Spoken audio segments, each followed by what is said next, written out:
নমস্কার বন্ধুরা, আবার তোমাদের সামনে চলে এলাম। আজকে কোনো গল্প, কোনো কথা কিচ্ছু বলবো না, শুধুমাত্র একটা রেসিপি দেখাবো।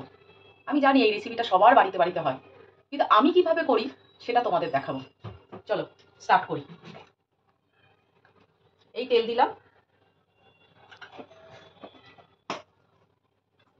আর এই ডুমো ডুমো করে আমি অবশ্যই এরকম সাইজেরই কাটি, তোমরা হয়তো বড় একটু বড় কাটো, আর আমি এইরকম সাইজের খেতে আমার ভালো লাগে।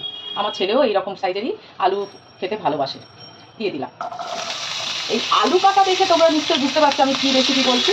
হ্যাঁ, প্রত্যেকটা ঘরেই হয় পোস্ত, তবে আমি প্রত্যেকের ঘরে গিয়ে খেয়েছি পোস্ত, কিন্তু পোস্ত অনেক জায়গায় অনেক রকমভাবে করে, আর প্রত্যেকটা পোস্ত তো সবারই খেতে ভালো লাগে। আমি কিভাবে করি সেটা তোমাদের দেখাবো। চলো দেখাই। এই যে হলুদ দিলাম, আর দিলাম নুন,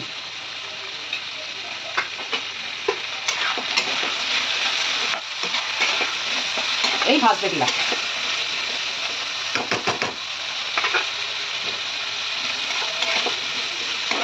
আজকে কিন্তু গতানুগতিক যেরকম পোস্ত করি, আমার শ্বশুর বাড়িতে পোস্ত করে যেরকম হয় আর কি, সবাই খাই। এই হলুদ দেবো না, শুধুমাত্র পোস্ত দিয়ে সাদা পোস্ত যেরকম খাই সেরকম। কিন্তু আজকে যেটা করছি সেটা আমার ঠাকুমা করতো, আর ঠাকুমার দেখা দেখি মা, আর মায়ের দেখা দেখি আমি করছি। মায়ের রান্না সবারই ভালো লাগে, সে যেরকমই হোক না কেন, আর আমার কাছে সেটাই, সেই পোস্তটাই বেশি ভালো লাগে যেটা মা করতো। অতএব সেইটাই তোমাদের সঙ্গে শেয়ার করছি আজকে। এই যে আলুটা ভেজে নিচ্ছি, ভাজতে থাকছি, একটু ভাজা ভাজা হলে তারপর তোমাদের দেখাচ্ছি। দাঁড়াও, এবার খুলে দেখাই। এই যে আলুটা মোটামুটি ভাজা হয়ে গেছে, বেশি ভাজবো না, যেরকম হয় তোমরা তো জানোই সব পোস্ততে।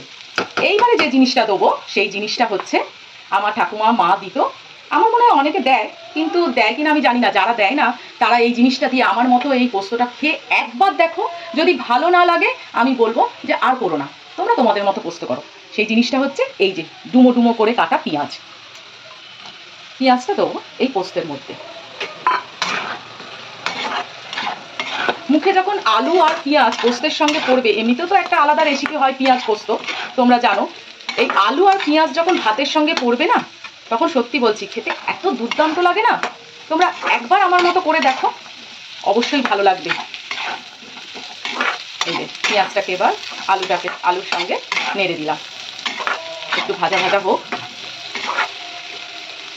তারপরে এরপরে দেখাচ্ছি। এরপরে বলো না তোমরা যে আচ্ছা দিদি তুমি কি ঘটি? এই ঘটি বাঙাল আমি ভাই জানি না। আমি কচুও খাই, মান কচু খাই, ডাটি কচু খাই, লতি খাই, সব খাই। আবার ইলিশ মাছ, চিংড়ি মাছ, পোস্ত সব খেতে ভালোবাসি। খাওয়া আবার ঘটি বাঙাল কিসে? খাওয়া মানে জীবের স্বাদ, জীব যেটা ভালোবাসবে সেটাই খাবে। আলু সেদ্ধ আমি দিয়েও, কাঁচা লঙ্কা দিয়েও মাঝে মাঝে মেখে খাই, আবার শুকনো লঙ্কা দিয়েও মেখে খাই, দুটোই ভালো লাগে। তাহলে কেন খাবো না?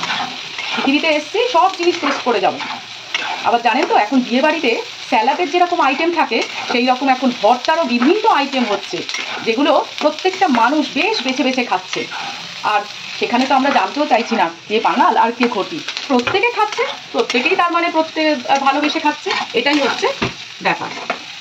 এই যে আমার পেঁয়াজ আর আলু ভাজা হয়ে গেল, বেশি ভাজবো না, হালকা ভাজবো, যেরকম ভেজেছি একটু কালারটা ফেড হবে, তারপরে এটাকে ওর মতো করে ছেড়ে দেবো।